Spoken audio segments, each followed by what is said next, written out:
5 taon. Ganun na katagal ng huling beses kong naihatid ang asawa ko sa airport. Para sa isang pamilya nagsisimula pa lang, ang 5 taon sa abroad ay parang walang katapusan. Noong una, tuwing nagpapadala siya ng pera at tuwing nagkikita kami sa video call gabi-gabi, sapat na yon para hindi ko siya masyadong mamiss. May 2 kaming anak, isang 7 at 9 na taong gulang. Sila ang buhay ko. Ang buong araw ko ay umiikot lang sa pagpapakain sa kanila, paghahatid sa eskwelahan, at pagpapatakbo ng maliit naming grocery store at pwesto ng frozen goods sa palengke. Dear Miss K, magandang araw po sa inyong lahat. Itago niyo na lang po sana ako sa pangalang Jane. 34 years old na. Sa edad kong ito, akala ko alam ko na kung paano i-handle ang buhay. Akala ko sapat ng matatagang pamilya namin para kayanin ang distansya. Pero ang lungkot pala, hindi mo namamalayan. Unti-unti ka nitong hihilahin pababa. Hanggang sa magulat ka na lang na naging marupok ka na pala. At sa gitna ng lungkot na yon, pumasok si Ruel. Si Ruel ay 30 years old na, Miss K. Mas bata po sa akin ng 4 na taon. Siya ang tindero o boy ko sa palengke. Kinuha ko siya kasi kailangan ko talaga ng tulong. Lalo na sa pagbubuhat ng mga mababigat na kahon-kahon ng frozen products, pag-aayos ng mga paninda at pagbabantay kapag kailangan kong asikasuhin ang mga bata. Masipag siya, mabilis matuto sa lahat ng bagay at lagi pang nakangiti. Sa maingay at magulong palengke, ang pwesto namin ang isa sa pinakamasigla, lalo na't magaling siyang mambola ng mga customer. Isang hapon, bandang 3:00, medyo matumal ang benta. Sobrang init ng panahon, lalo na tiyero ang bubong ng palengke.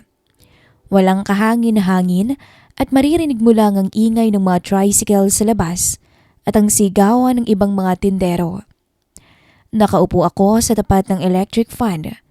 Pinapaypayan ang sarili ko gamit ang karton, habang si Roel naman ay nag-aayos ng mga plastic bag sa ilalim ng lamesa.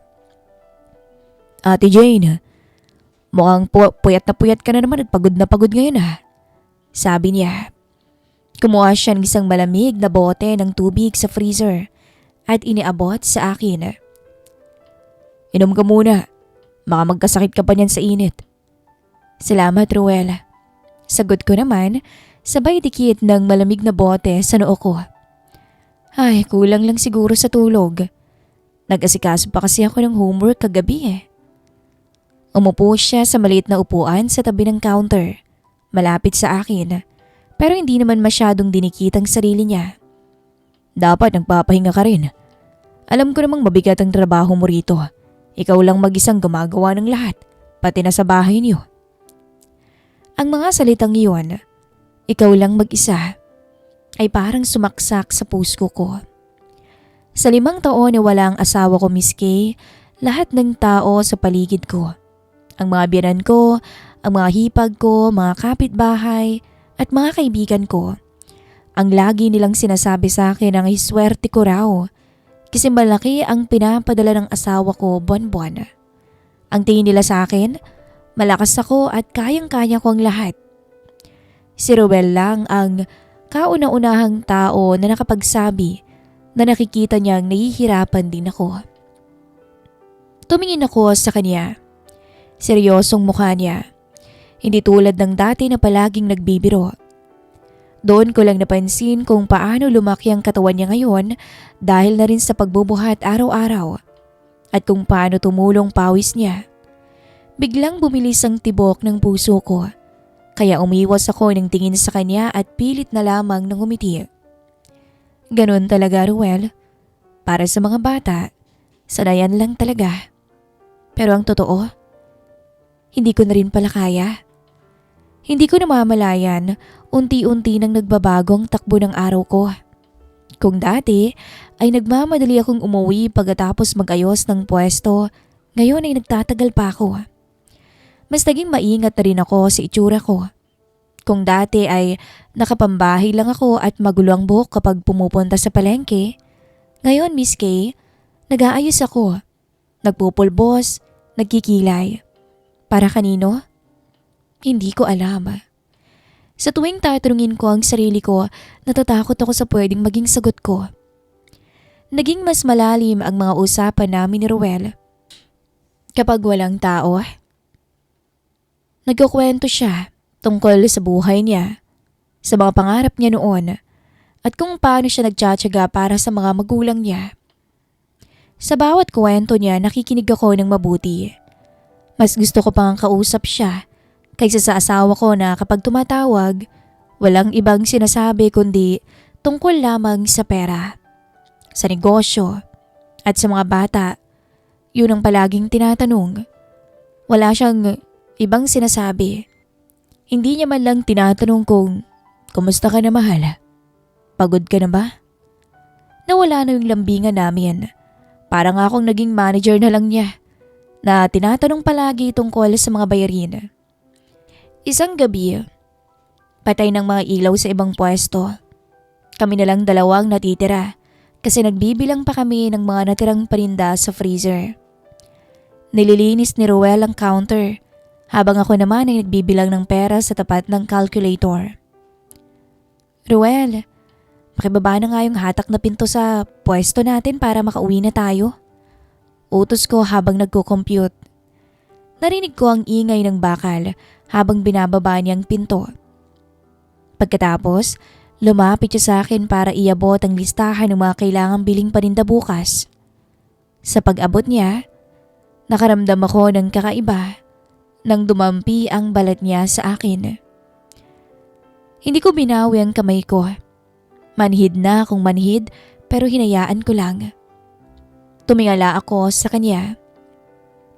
Ang tanging ilaw lang ay ang maliit na bumbilya sa loob ng pwesto. Kitang-kita ko ang mabilis na pagtaas-baba ng dibdib niya. Senyalis na kinakabahan siya. Ate Jane, bulong niya. Parang nanginginig ang boses niya. Actually, matagal ko nang gustong sabihin sa ito pero natatakot lang ako. Ang alin? Halos hindi ko na rin marinig ang sarili kong boses sa sobrang kaba. Ang calculator sa kamay ko ay parang biglang bumigat. Alam kong may asawa ka. At alam kong boss kita. Dahan-dahan niyang hinawakan ang kamay ko noon. Tapos ay dahan-dahan niya akong pinatayo mula sa upuan. Pero hindi ko na rin mapigilan ang sarili ko. Tuwing nakikita kitang malungkot, tuwing magkasama tayong dalawa, gusto kitang pasayahin. Gusto kitang alagaan. Sa sandaling yun, pumasok sa isip ko ang mukha ng dalawa kong anak. Ang 5 taon kong pagtitiis at ang mukha ng asawa ko. Alam kong mali. Dapat ko siyang sigawan. Dapat ko siyang paalisin sa trabaho.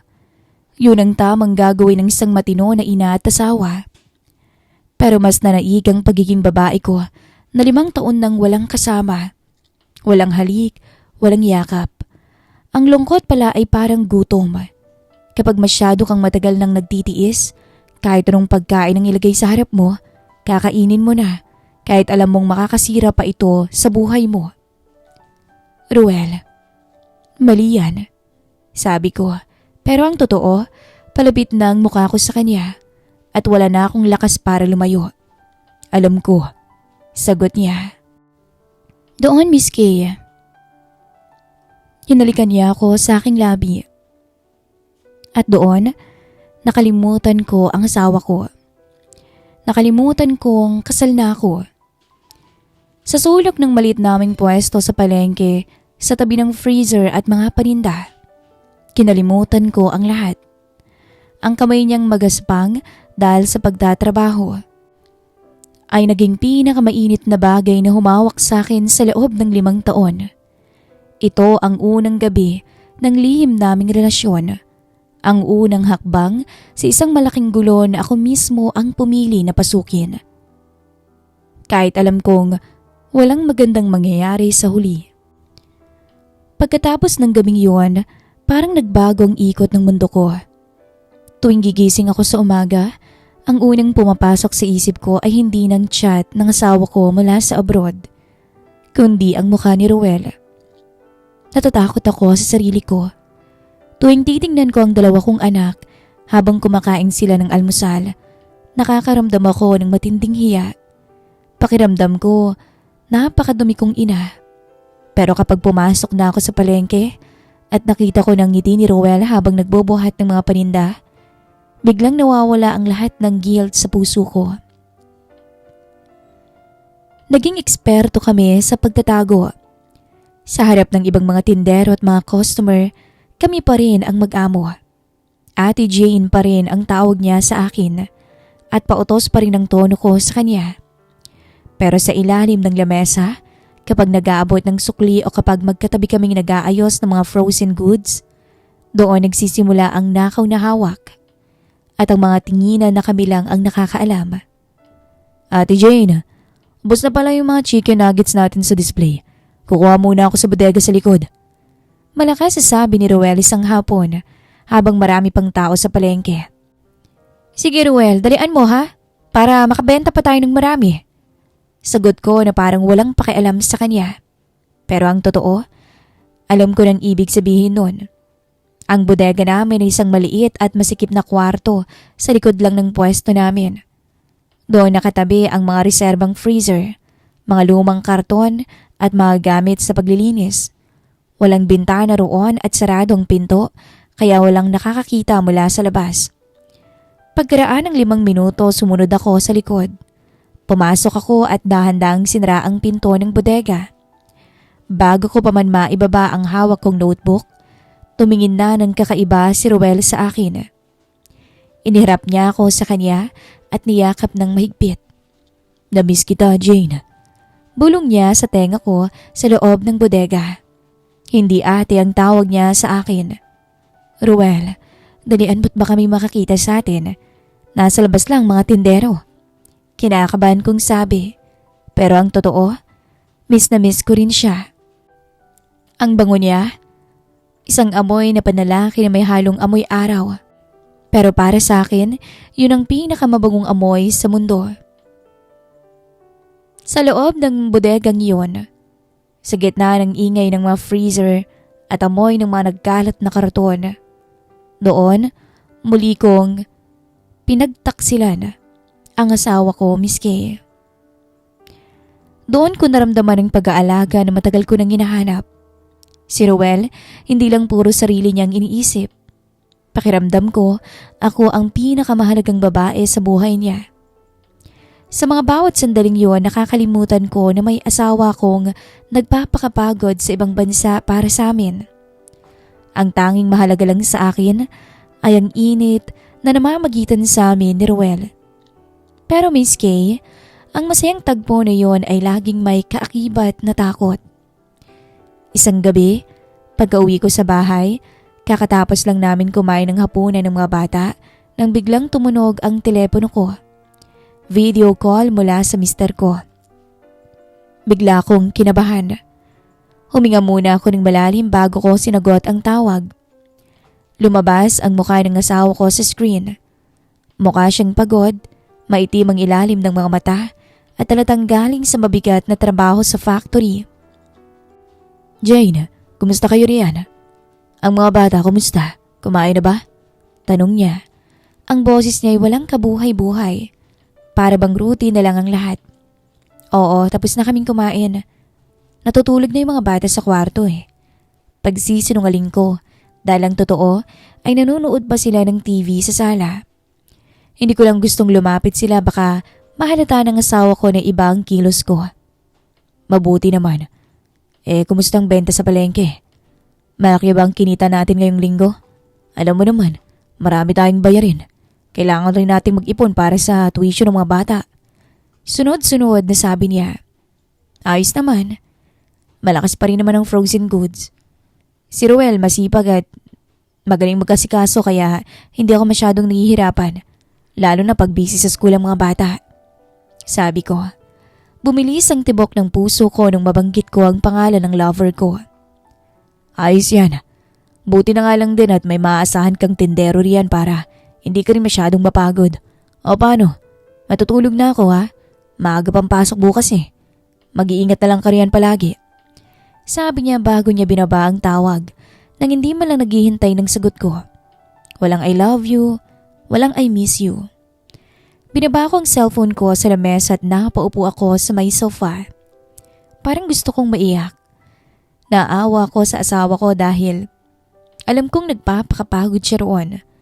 Pero nagagalit din ako sa kanya kasi parang baliwala na ako bilang babae. Sa isip ko, naging katuwiran ko yun para ipagpatuloy ang ginagawa namin ni Ruel. Kung hindi ako kayang alagaan ng asawa ko sa paraang gusto ko, bakit ko ipagkakait sa sarili ko ang kaligayahan na binibigay ni Ruel, hindi ba? Miss Kay, naging mas madalas pa ang pagkikita namin ni Ruel sa labas ng palengke.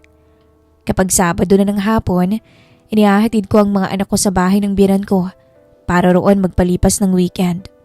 Sasabihin ko sa biyanan ko na kailangan kong mag-inventory at mag-ayos ng mga papeles para sa buwis ng tindahan kaya gabi na akong makakauwi. Pero ang totoo, didiretso ako sa isang maliit na hotel sa kabilang bayan kung saan naghihintay na si Ruel. Doon, malayo sa mga pamilyar na mukha sa palengke, mga kapitbahay, malaya kaming nagiging magkasintahan. Doon ko naranasan ang mga bagay na hindi ko naranasan sa asawa ko. Nagtatawanan kami, kakain ng sabay, at nagmamahalan na parang walang iniisip na bukas. Alam mo, Jane, kung nauna lang akong nakilala mo, sa tingin mo ba magiging tayo? Tanong ni Ruel isang beses habang magkasama kami't magkahawak ng kamay. Tumingin ako sa kisame ng kwarto kung saan kami natulog. Huwag mo nang tanungin yan, Ruel. Alam naman nating dalawa kung ano ang realidad. May pamilya ako. Ang relasyon natin hanggang dito lang. Nakita ko ang lungkot sa mga mata niya. Alam ko naman, pero hindi ko rin naman maiwasang mangarap paminsan-minsan na sana akin ka talaga. Na sana tuwing gabi, ako ang katabi mo sa pagtulog at hindi tayo nagtatago. Ang mga salitang yun ay nagpapataba sa puso ko. Pero nagdala rin ng matinding pangamba. Habang tumatagal kasi, nararamdaman ko na mas lumalalim ang nararamdaman ni Ruel sa akin. At ganoon din ako sa kanya. Ang akala kong libangan lang at panandali ang pantanggal ng lungkot ay naging isang malalim na balon na unti-unti na kaming nilalamon na dalawa. Isang araw, habang nasa pwesto kami sa palengke at nag-aayos ng mga paninda, napansin kong panayang tingin sa amin ang tindera ng gulay sa tapat namin. Si Marites. Hindi niya tunay na pangalan. Matalas ang mga mata nito at kilala sa buong palengke bilang isang tsismosa. Noko Jane, parang bumublooming ka ngayon ah. Ito namang si Ruel, parang mas lalo yatang nagiging masipag. Iba yata talaga kapag magkasundo ang amot tindero. Nakangiting sabi ni Marites, pero may kahulugan ng tono ng boses niya. Naramdaman ko ang biglang paglamig ng mga kamay ko. Tumingin ako kay Ruel na bigla ring napatigil sa pagbabalot o pagbabalot ng karne. Doon ko napagtanto na ang lihim namin, gaano man namin kaingat na itago, ay nagiiwan pa rin pala ng mga bakas. At sa maliit na mundong tulad ng palengke, ang isang maling kilos ay sapat na para magsimula ng sunog na kayang dumanak sa buong buhay ko. Naging parang laro na lang sa amin ang pag-iwas sa mga mapanuring mata sa palengke. Pagkatapos ng parinig sa amin ni Marites, mas naging doble ang ingat namin ni Ruel. Sa harap ng ibang tao, mas ginawa kong masungit ang tono ko sa kanya at siya naman ay mas naging formal. Pero kapag gabi at kami na lang ang natitira, sapat na ang 5 minutong yakap sa madilim na sulok ng pwesto para mapawi ang lahat ng pagod. Pero ang akala kong perpektong tago naming relasyon ay biglang nayanig ng isang tawag, Miss Kay. Isang Miyerkules ng gabi noon habang naghahanda ako ng hapunan para sa mga bata. Biglang tumunog ang telepono ko. Hindi ito ang karaniwang video call ng asawa ko. Dahil isang hindi pamilyar na numero mula sa ibang bansa ang nakarehistro sa screen ng cellphone ko. Bigla akong kinabahan. Parang may malamig na hangin na dumaan sa likod ko. English ang salita nito pero hindi ko na rin kasi maalala miski ang eksaktong mga words na ginamit niya. Kaya naman isasalin ko na lamang ito sa Tagalog. Hello? Sabi ko noon. Hello? Si Mrs. Jane Lim po ba ito? Tanong ng isang lalaki sa kabilang linya. Seryoso at formal yung boses niya. Opo. Ako nga po. Sino po sila? Mula ito sa ahensya ng asawa ninyo. Tumawag kami para ipaalam na aksidente ang asawa ninyo sa factory na pinagtatrabuhan niya dito sa Taiwan. Bumigay po, ma'am. Yung heavy machinery at nadaganan ng ibabang bahagi ng katawan niya. Bigla akong nabitawan yung hawak-hawak ko noon. Parang nawalan ako ng lakas. Napaupo ako bigla sa sahig ng kusina. Ano? Ano pong nangyari? Kumusta po siya? Buhay ho ba ang asawa ko? Ligtas ang buhay niya, ma'am. Pero, malubhang lagay niya ngayon sa ospital. Sumasa ilalim siya sa emergency surgery. Ang sabi ng mga doktor, dahil sa tindi ng pinsala sa gulugod at mga binti niya, malaki ang tsansa na hindi na siya makakalakad muli. Paralisado na po ang ibabang bahagi ng katawan niya. Parang gumuho ang buong mundo ko sa narinig ko. Habang nagsasalita ang nasa kabilang linya tungkol sa mga insurance, sa pag-aasikaso ng mga papel, at sa pag-uwi ng asawa ko rito sa Pilipinas, wala na akong naiintindihan.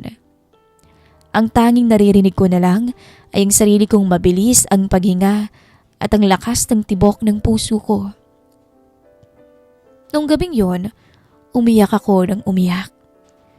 Umiiyak ako hindi lang dahil sa awa sa asawa ko, kundi dahil sa matinding konsensya, Miss Kay.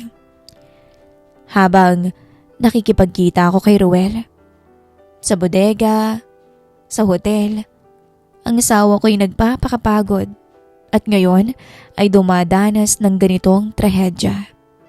Pakiramdam ko, pinurusahan ako ng langit sa pamamagitan ng asawa ko. Kinabukasan, pumunta ako sa palengke na namamaga ang mga mata at wala pang tulog. Nang makita ako ni Ruel, agad siyang lumapit sa akin sa likod ng pwesto, malayo sa paningin ng ibang tindero. Anong nangyari? Bakit ganyan ang itsura mo? Nag-aalala niyang tanong, pilit na hinahawakan ng balikat ko. Binaba ko ang ulo ko at doon ako umiyak. Sinabi ko sa kanyang lahat. Nala-aksidente ang asawa ko at ang katotohanang paralisado na siya. At pauuwiin na dito sa Pilipinas.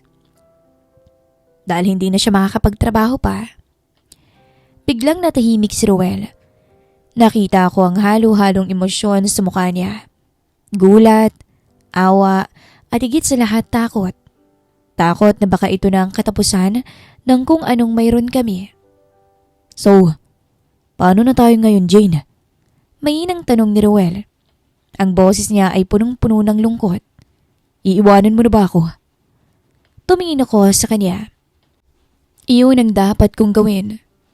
Yun ang aasahan ng lahat sa akin. Darating ang asawa ko na may kapansanan na at bilang asawa, tungkulin ko na alagaan siya habang buhay at talikuran ng lahat ng naging kasalanan ko. Pero habang tinitingnan ko si Ruel, nararamdaman ko ang isang nakakatakot na katotohanan sa loob ng puso ko. Ayokong makipaghiwalay sa kanya. Dahil importante na siya sa puso ko. Kung noong malakas pang asawa ko at nagpapadala ng pera ay nagawa ko siyang pagtaksilan dahil sa lungkot, paano pa ngayon? Paano pa ngayon na baldado na siya? Paano ko matitiis ang buhay kasamang isang lalaking hindi na makakalakad? Isang lalaking nangangailangan ng buong oras ko at isang lalaking alam kong magiging miserable at mapait ang tingin sa buhay dahil sa nangyari sa kanya ngayon. Mas lalo ko lang kailangan si Ruel ngayon para may masandalan ako. May mayakap ako sa mga panahong parang bibigay na ako. Hindi, Ruel. Sabi ko sabay hawak ng migpit sa kamay niya. Hindi kita iiwan. Mas lalo nga kitang kailangan ngayon eh. Nagulat si Ruel pero nakita ko ang mabilis na paghupa ng takot sa kanyang mga mata. Napalitan nito ng isang madilim at lihim na pag-asa. Sigurado ka, Jane? Kahit bumalik siya, paano natin gagawin yun? Gagawa tayo ng paraan. Ganun pa rin. Mananatili kang tindero. Magiging katuwang ko dito sa palengke. Walang magbabago. At sa tuwing may pagkakataon, magkikita pa rin naman tayo sa labas. Determinadong sabi ko. Ang konsensya ko ay tuluyan ng nabaon sa ilalim ng takot ko na muling mag-isa at malungkot. Pagkalipas lang ng ilang buwan, dumating na ang asawa ko. Sinundo namin siya sa airport gamit ang isang inupahang van.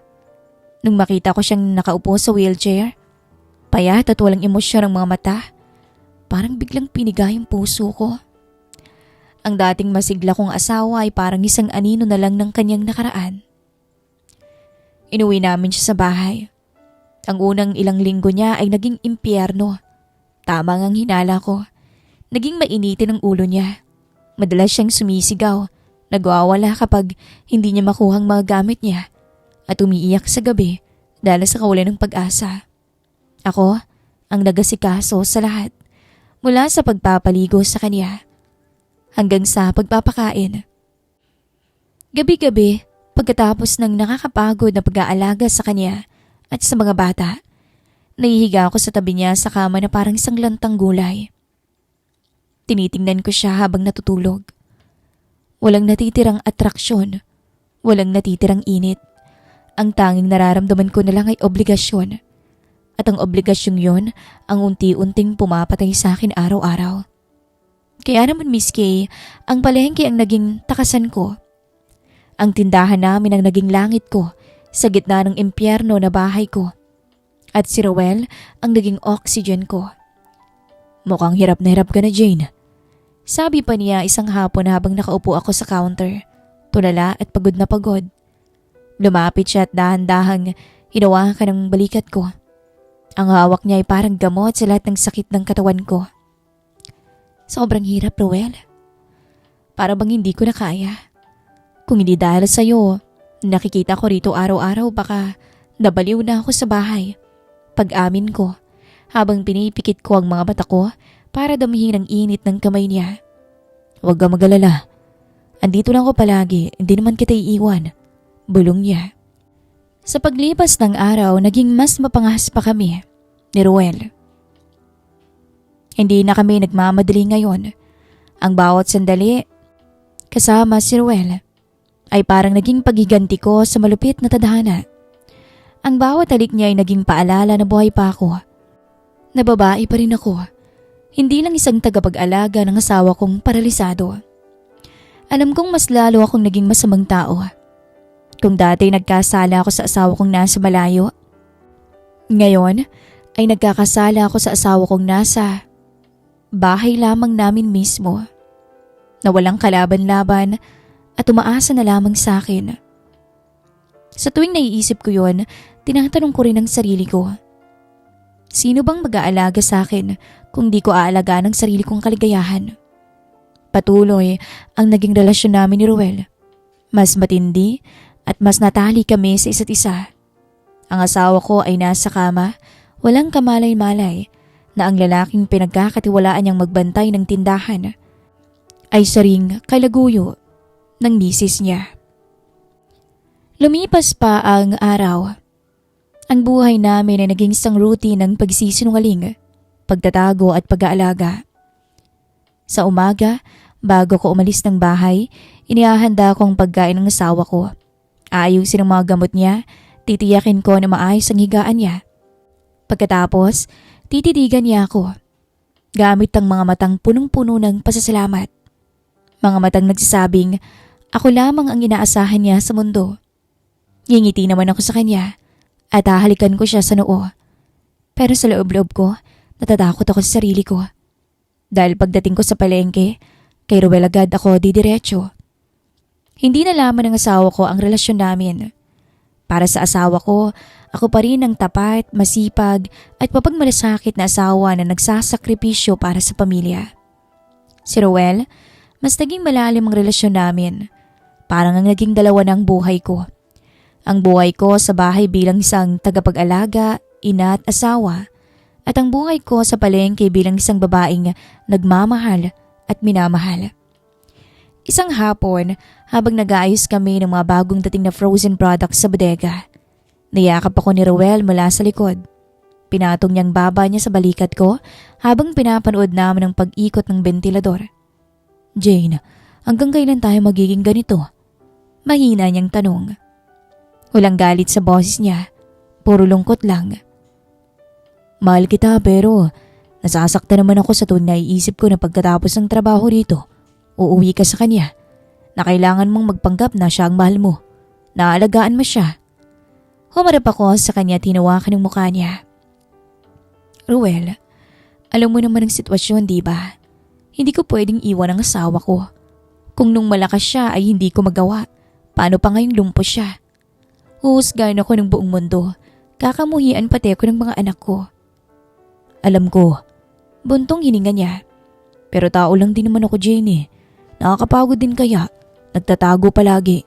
Umaasa ako na balang araw magiging akin ka rin ng buo." Ang mga salitang yun ay nag-iwan ng mabigat na bato sa dibdib ko. Habang naglalakad ako pa uwi nung gabing yun, hindi ko mapigilang mag-isip. Ligtas ang relasyon namin. Walang nakakahuli. Pero hanggang kailan ko kayang dalhin ang ganitong bigat? Pagdating ko sa bahay, nadatnan ko ang asawa ko sa sala. Nakaupo sa wheelchair niya habang tinutulungan ng panganay namin na gumawa ng assignment. Pagkakita niya sa akin, agad na sumilay ang ngiti sa mukha niya. "Jane, buti nakauwi ka na. Kanina ka pa namin hinihintay ng mga bata. Nilinis ko kahit papano tong bahay para naman may pakinabang pa rin ako dito." Tumingin ako sa pagkain na nasa lamesa. "At pasensya ka na pinilit kong iluto tong merienda para sa mga bata at para sa'yo. Dahil nahihiya na ako sa'yo, Jane." Tumingin ako sa asawa ko na kahit may kapansanan na'y sinisikap pa rin maging mabuting ama at kabiyak. Sa sandaling yun, Miss Kay, parang sinasaksak ang puso ko sa matinding konsensya. Ang lalaking to, walang ibang iniisip kundi ang pasayahin ako sa kabila ng sitwasyon niya. Habang ako, galing lang sa yakap ng ibang lalaki. Pumasok ako noon sa kwarto. At doon, hinayaan kong bumagsak ang luha sa mga mata ko. Tinitingnan ko ang sarili ko. Sino na ba tong babaeng nasa harap ko? Isang mabuting ina, isang tapat na asawa, o isang makasariling asawa? Mahal ko si Ruel. Siyang nagbibigay sa akin ng lakas ngayon para makayanan ko ang lungkot at pagod araw-araw. Siyang nagpapadama sa akin na babae pa rin ako. Pero mahal ko rin ang pamilya ko. At ayokong habang buhay na mabuhay sa kasinungalingan, Miss Kay. Natatakot ako. Natatakot ako na baka isang araw ay mapagod si Ruel at iwanan ako. Pero mas natatakot ako na baka isang araw ay malaman naman ng asawa kong totoo at tuluyan siyang mamatay dahil sa sama ng loob. At dahil doon kamuhian pa ako ng mga anak ko. Kaya nga nagpasya ako magsulat sa programang to. Nagpasya ako na humingi ng tulong. Dahil hindi ko na kaya itong dalhin mag-isa. Gusto kong magtanong sa inyo na para bang isang kaibigan na walang kinikilingan. Ano bang gagawin ko? Kung kayo ba yung nasa sitwasyon ko na may asawang paralisado na umaasa sa inyo, pero may isang lalaki na nagbibigay sa inyo ng kaligayahan, ano bang gagawin ninyo? Ipagpapatuloy ba ang lihim na relasyon para sa sarili mong kaligayahan o tatalikuran nyo ang lalaking nagpapasaya sa'yo para sa tahimik pero malungkot na obligasyon sa pamilya? Umaasa ako at magbabasa ako sa inyong mga komento. Muli, ako si Jane. Maraming salamat.